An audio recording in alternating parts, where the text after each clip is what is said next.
Lankan premier লিগের নিলামে প্রথম ডাকে দল পেয়েছেন বাংলাদেশি ডানহাতি পেসার তাসকিন আহমেদ। তাকে $৫০,০০০ কিনেছে কলম্বো স্ট্রাইকার্স। তবে জাতীয় দলের অধিনায়ক নাজমুল শান্ত, ওপেনার লিটন দাস ও ব্যাটার তাহিদ হৃদয় অবিকৃত থেকে গেছেন। প্রথম ডাকে দল পাননি তারা। লিটন দাস উইকেট-রক্ষক ক্যাটাগরিতে লঙ্কান লিগে খেলার আগ্রহ প্রকাশ করে নিবন্ধন করেছিলেন, কিন্তু কোনো দল তার প্রতি আগ্রহ দেখায়নি। তাহিদ হৃদয়ের প্রতি আগ্রহ দেখায়নি কোনো দল। এরপর নিলামে তোলা হয় শান্তকে, তিনিও অবিকৃত থেকে যান। এছাড়া অভিজ্ঞ মুশফিকুর রহিম লঙ্কান লিগে খেলার জন্য নিবন্ধন করেছিলেন। এর আগে সাকিব আল হাসান ও মুস্তাফিজুর রহমানের সঙ্গে লঙ্কান লিগের দল সরাসরি চুক্তি করেছে। নিজের প্রতিভা ও সামর্থ্য অনুযায়ী বিশ্বকাপে এখনো ভালো কিছু করতে পারেননি বলেই মনে করেন লিটন কুমার দাস। আগের চেয়ে তাই এবারের বিশ্বকাপে একটু হলেও উন্নতি করতে চান তিনি। ভয়ডরহীন ক্রিকেট খেলতে পারলে বাংলাদেশ দলও বিশ্বকাপে ভালো করতে পারবে বলে বিশ্বাস তার। বিশ্বকাপে দলকে ভালো কিছু করতে হলে লিটনের জ্বলে ওঠা জরুরি। তবে তার সাম্প্রতিক ফর্মের যে অবস্থা, তাতে ভরসার খুব একটা জায়গা নেই। টি-টোয়েন্টি বিশ্বকাপে লিটনের সামগ্রিক পারফরম্যান্সও হতাশাজনক। অভিনেতা শরীফুল রাজ বলেছেন, জীবনে অনেক প্রেম করেছি, একটাও টেকসই হয়নি। ব্রেকআপ হলে কি করেন?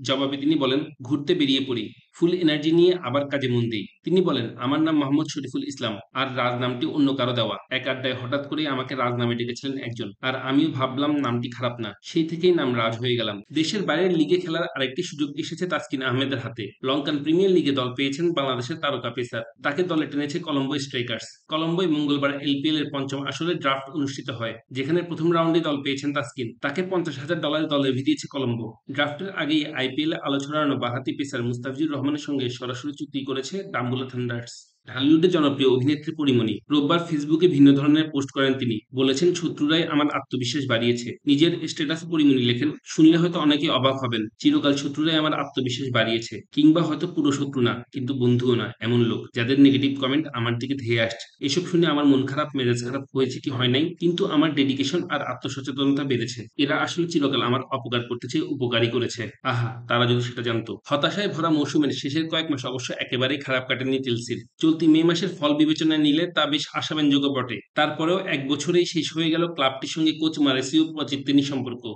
স্ট্যামফোর্ড ব্রিজের ক্লাবটি নিজেদের ওয়েবসাইটে মঙ্গলবার এক বিবৃতিতে নিশ্চিত করেছে, দুই পক্ষের সমঝোতার ভিত্তিতে চলে যাচ্ছেন পচেত্তিনো। নতুন মালিকানায় আসার পর থেকে খেলোয়াড় কেনায় কারি কারি অর্থ খরচ করেছে চেলসি, কিন্তু দলটির পারফরম্যান্সে এর কোনো ইতিবাচক প্রভাব পড়েনি। উল্টো বলা যায়, একটা সময় পর্যন্ত তা যেন আরো খারাপের দিকে যাচ্ছিল। বলিউড থেকে রাজনীতির মাঠে আসা অভিনেত্রী কঙ্গনা রানাউত এবার বড় ঘোষণা দিলেন। ২০২৪ সালে লোকসভা নির্বাচনে হিমাচল প্রদেশের মান্ডি থেকে বিজেপি প্রার্থী হয়েছেন তিনি। মঙ্গলবার তিনি নিজের মনোনয়নপত্র জমা দেন। এই ভোটে জিতলে তিনি অভিনয় ছেড়ে দেওয়ার ঘোষণা দিয়েছেন। শেষ পর্যন্ত অস্ট্রেলিয়ার বিশ্বকাপ দলের সঙ্গী হচ্ছেন জেক ফ্রেজার ম্যাকগার্থ। ১৫ জনের মূল স্কোয়াডের অংশ হয়ে অবশ্য নয়। দলে এখনো পরিবর্তন আনার সুযোগ থাকলেও কাউকে বাদ দিয়ে তাকে অন্তর্ভুক্তি করার পথ বেছে নেয়নি নির্বাচকরা। তবে অতিরিক্ত হিসেবে দলের সঙ্গে রাখা হবে অস্ট্রেলিয়ান ক্রিকেটের সাম্প্রতিক সময়ের এই ব্যাটিং তারকাকে। তার পাশাপাশি ভ্রমণসঙ্গী অতিরিক্ত হিসেবে বিশ্বকাপে থাকছেন আগ্রাসী অলরাউন্ডার ম্যাথিউ শর্টও। হেলিকপ্টার দুর্ঘটনায় ইরানের প্রেসিডেন্ট ও পররাষ্ট্রমন্ত্রী নিহতের ঘটনায় ইরান জুড়ে নেমে এসেছে শোকের ছায়া। তবে জনগণকে উদ্বিগ্ন না হওয়ার আহ্বান জানিয়েছেন ইরানের supreme leader Ayatollah Ali Khamenei. ইরানের সঙ্গে একাত্মতা প্রকাশ করেছে মধ্যপ্রাচ্যের দেশগুলো। শোক জানিয়েছে Russia, Iraq, Venezuela, Pakistan, Bharat সহ অন্যান্য দেশ। টি-টোয়েন্টিতে বাংলাদেশের সামনে যেন সব দলই বড় প্রতিপক্ষ।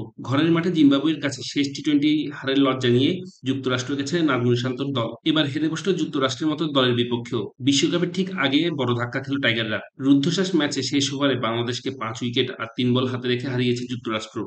ভয়ঙ্কর সব ডেলিভারি ও গতিময় বোলিংয়ে ব্যাটসম্যানদের নাভিশ্বাস তোলায় জুড়ি নেই জফরা আর্চারের। চোটের কারণে এই পেসারকেই ১ বছরের বেশি সময় ধরে পায়নি ইংল্যান্ড। দীর্ঘ অপেক্ষার প্রহর কাটিয়ে অবশেষে তিনি ফিরেছেন দলে। তার সতীর্থ স্যাম কারান মনে করছেন, আর্চারের প্রত্যাবর্তন প্রতিপক্ষের মনে ভয়ের সঞ্চার করবে। ওয়েস্ট ইন্ডিজ ও যুক্তরাষ্ট্রে অনুষ্ঠেয় টি-টোয়েন্টি বিশ্বকাপের দলে আর্চারকে রেখেছে ইংল্যান্ড।